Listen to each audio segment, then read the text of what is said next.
Hello, good morning from an extremely sunny Brighton station. I'm battling against the PA, so if that comes in I do apologise. There's a press event this morning.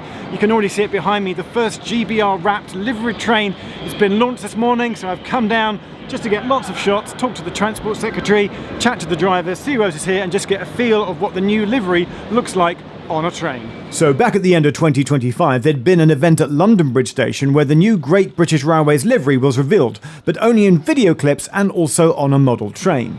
This morning's event at Brighton Station had a Class 387 unit rolling into Platform 7 shortly after 10 o'clock. The first time we'd seen a full vinyl wrap on a life-size train. And immediately I chatted to the driver who'd brought the unit in. I'm just having a quick word with the driver. It's Kate, isn't it? It's Kate. Hello. Sunny Brighton. Sunny Brighton. And you drove in the first ever GBR branded train. Yep, it's an absolute privilege to bring in the first ever GBR train. Yeah, it's been amazing, thank you. And it's the same inside, isn't it? It's on the outside, we've got the livery. Yeah, inside it's the same, but it's all shiny and new inside as well. This is what, 387? And how long have you been on the railway? Are you how many female drivers are there now working on? So I've been on the railway for 3 years, qualified for 2 years, and very proud to be a female driver and having been asked to do this, and part of the increasing number of female drivers across our network now. There are quite a few more of us now, and it's really great to see, and I think there's going to be more to come in the future as well. Right. Exciting times. Thank you for your time. No problem. Thank you. Okay. Thank you. That's okay. Now, I've been searching online trying to find the exact RGB values of the red and blue in the new livery, and I think that these are correct. And as I did so, my research also brought up the Pantone colours as well, and I think it's definitely worth noting that Pantone 485C is the same red colour as London buses, as well as the Central line on the tube. And just to remind ourselves where we are with the nationalisation process, there was a whole video I made 12 months ago when South Western Railway became part of GBR in May 2025. Since then, C2C, Greater Anglia and West Midland trains have also become part of GBR. But then it was time to catch up with the Transport Secretary, where obviously I asked about the livery. I think it looks fabulous, to be honest, and I saw you filming a couple of minutes ago and it just looked absolutely brilliant through your camera. And I just thought back to a year ago, 16 months ago, when I was sat in my office, we started talking about the branding for Great British Railways, and public finances are tight at the moment. We weren't going to spend a load of money on it. We designed it in-house, and we wanted something that was unifying, bringing, we've got 14 different train operating companies at the moment. This is about creating a unified GBR. We wanted a nod to the Union Jack, but we didn't want it to be too much, but we wanted it to be modern, clean. I think it looks fantastic, and to see Katie, the driver, come in today and to be able to give her one of those little pin badges was a really nice moment. So it's been a good morning.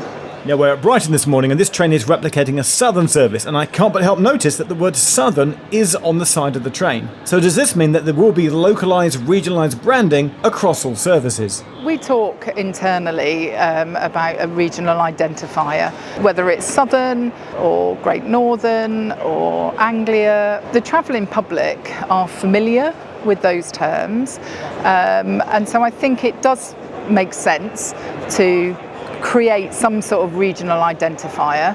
I think it helps people to sort of navigate the network. People will have got used to it over time. It gets a little bit confusing when we're not going to have Great British Railways Avanti West Coast, but we're going to work through all of the different regional identifiers. I think the railway service is inherently local at the end of the day, and so I think it makes sense to do it this way. Now, this of course is just one train, so when can we expect to see this livery rolled out onto other routes and services? We're going to roll the branding out incrementally, because I actually don't think the public would thank me for spending hundreds of millions of pounds on repainting and wrapping trains, when actually they might quite rightly say to me, shouldn't you be recruiting some more train drivers so that we have got people available to be running reliable services. So my first priority has got to be about maintaining some of the progress that we've seen, punctuality, driving down cancellations.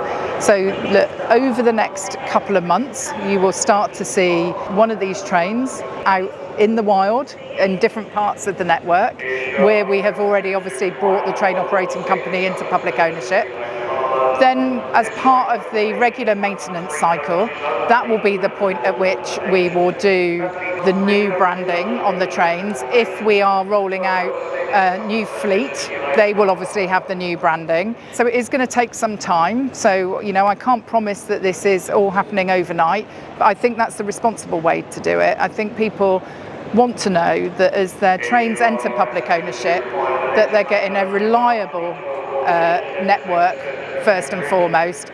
And people need to know that this is about so much more than a paint job. In talking about the branding, it is important that we do this and that we give people that hope that something is coming, but we do need to get the basics right. And it's not just trains, it's stations as well, as the next new station to open should be Cambridge South at the end of June, and that will be GBR branded. There will be GBR branding at Cambridge South, and it's a really exciting moment for people in that region. We have got the new branding in Darlington now. That was the first station, a 200-year-old station. The Rail Minister, Peter Hendy, was up there last week. But being here in Brighton today with the sun shining, seeing this first new train, you're right to say we've got the opening of Cambridge South at the end of June. That will be a GBR branded station.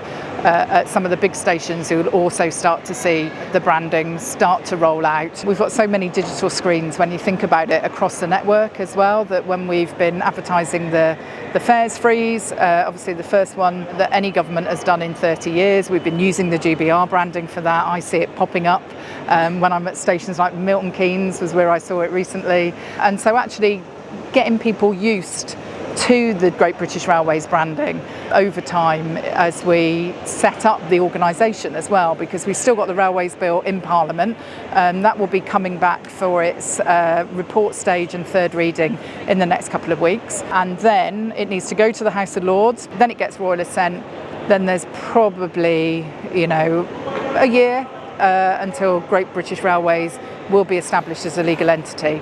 And so there's a lot that we've got to be cracking on with, and we will be bringing the remaining train operating companies into public ownership at the rate of about one every 3 months after we've done this one in 10 days' time. So Chiltern next, GWR, and then Avanti, Cross Country and EMR. So keep an eye out, this train is now in the new GBR livery on the network, and there'll be more as the weeks and months progress. Thanks for watching, see you in the next video.